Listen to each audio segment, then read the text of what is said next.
mengenal Allah, pada saat hatinya terputus memandang Allah, di situ siksa bagi dirinya. Pada saat hatinya lupa dan lalai memandang Allah, bahwa Allah sudah wujud pada dirinya, lupa dia di situ. Putus kontak batinnya di situ. Tak ingat dia akan dirinya, itu siksa bagi dirinya. Jadi siksa orang yang makrifat itu di mana hatinya terputus untuk memandang Allah. Itu maknanya lupa, itu yang jadi siksa bagi dirinya tuh. Makanya supaya bapak ibu tidak menjadi siksa, ajan jadi orang jolai. Keluar dari diri sendiri. Bila engkau adalah engkau, maka engkau tak kenal aku, kata Allah. Bila engkau merasa diri engkau yang ada, pasti engkau tak kenal aku. Yang sebenar ada tuh aku. Kalau engkau merasa diri engkau itu hidup, pasti engkau tidak mengenal aku. Yang hidup itu aku. Kalau engkau merasa yang melihat dan mendengar, berkata, mengetahui, berkuasa dan berkehendak, aku pastikan engkau tidak mengenal aku. Karena yang melihat, mendengar, berkata, mengetahui, berkuasa dan berkehendak itu aku. Namun bila engkau bukanlah engkau, pasti engkau kenal aku. Kalau engkau sudah mengakui bahwa diri engkau tidak ada, pasti engkau mengenal aku. Yang ada itu aku.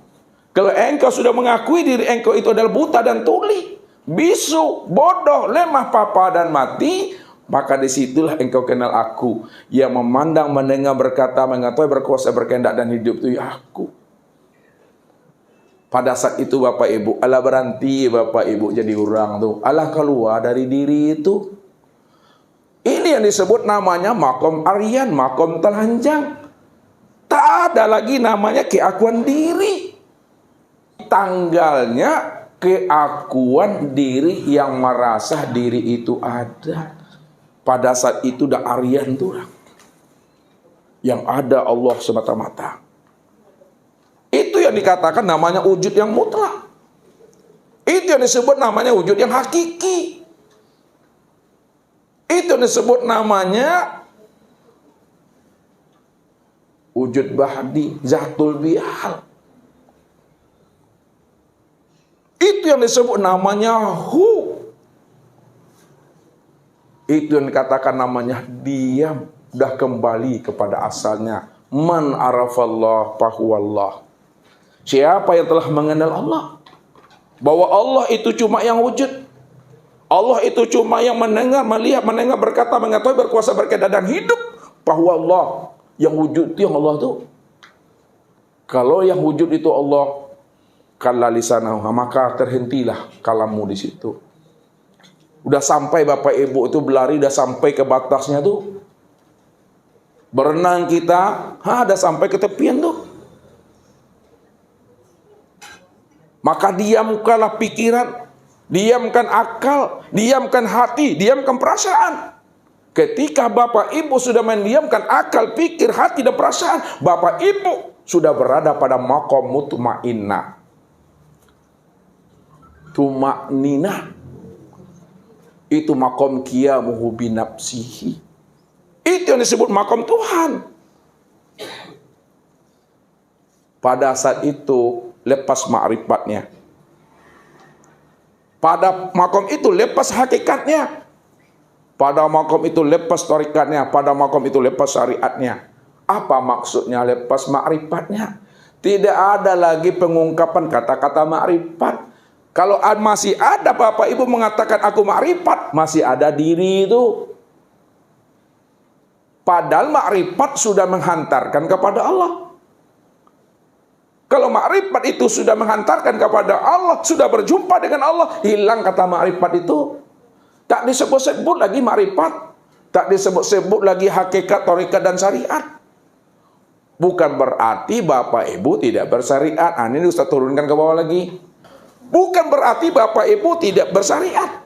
Tetap bersyariat, tetap sholat, tetap berpuasa, berzakat, berhaji, berbuat baik, beramal soleh.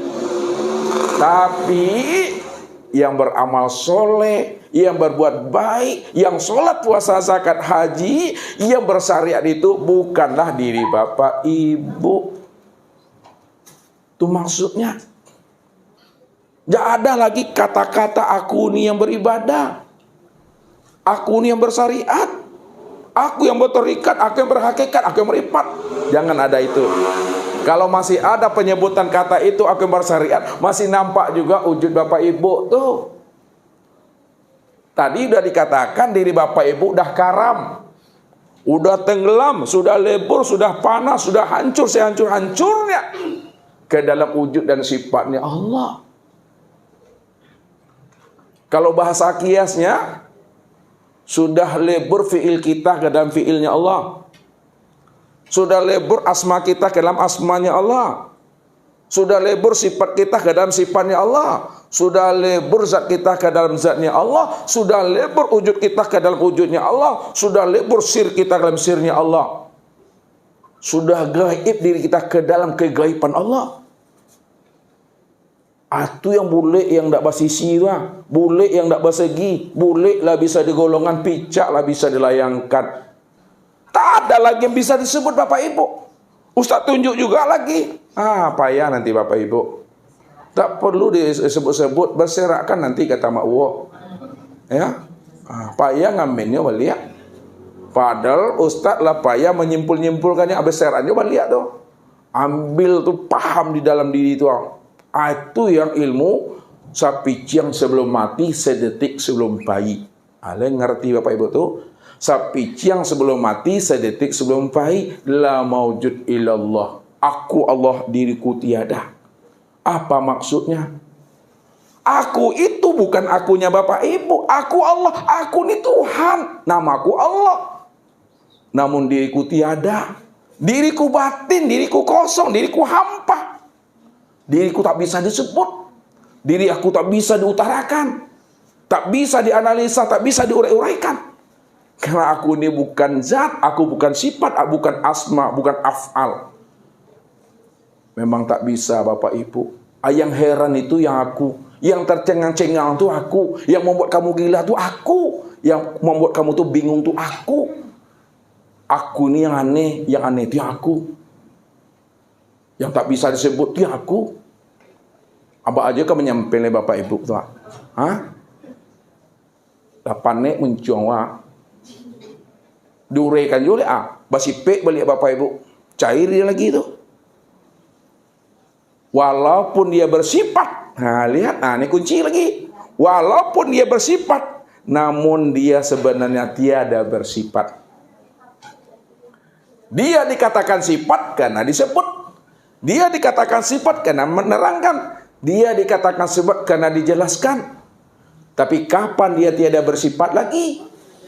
Pada saat anyang sela, anto sela, nih. Apa tuh maksudnya tuh? Diam tuh. Diam di dalam paham, paham di dalam diam, diam di dalam keheningan, hening di dalam keheningan. Tuh dia kunci di situ. Udah berulang-ulang tuh keputusan-keputusan itu mah. Itulah rahasianya Bapak Ibu. Kalau dah terbongkar rahasia diri kita, maka ibadah kita itu, ini yang disebut namanya ibadah daimun. Ini yang dikatakan namanya sholat daimun. Ini yang disebut namanya hidup yang daimun. Sholat yang daimun, hidup yang daimun. Di dalam kandungan Rahman dan Rahimnya Allah. Disitulah kita sadar. Rupanya kita ini tidak hidup dan kita tidak mati. Bapak Ibu sebenarnya tidak hidup dan Bapak Ibu sebenarnya tidak mati. Apa sebabnya diri kita tidak hidup dan tidak mati? Karena diri kita sejak mula jadinya tidak pernah ada. Kalau diri kita sejak mula jadinya tidak pernah ada, maka kata hidup dan kata mati tidak akan pernah ada. Dan kata-kata ada pun juga tidak ada. Hening kita. Kata hening pun juga tidak ada. Yang ada cuma si Maha Ada. Kata cuma si Maha Ada juga tidak ada. Diam, kata diam pun juga tidak ada. Ini rahasianya. Ya. Al insanu siri wa siri sifati wa sifati la ghairi. Tidak lain adalah aku. Kesimpulannya bahwa tiada lain adalah aku. Yang aku itu inilah dia. Yang aku itu inilah yang kosong. Namun yang kosong itu bukanlah aku. Aku itu kosong di dalam ketiadaan. Itulah tuh. Ya. Mungkin itu saja tuh Bapak Ibu. Kok panek nyawa istirahat alai. Kok lapar makan wala. Sama-sama kita awali dengan kalimat basmalah. Bismillahirrahmanirrahim. Assalamualaikum warahmatullahi wabarakatuh.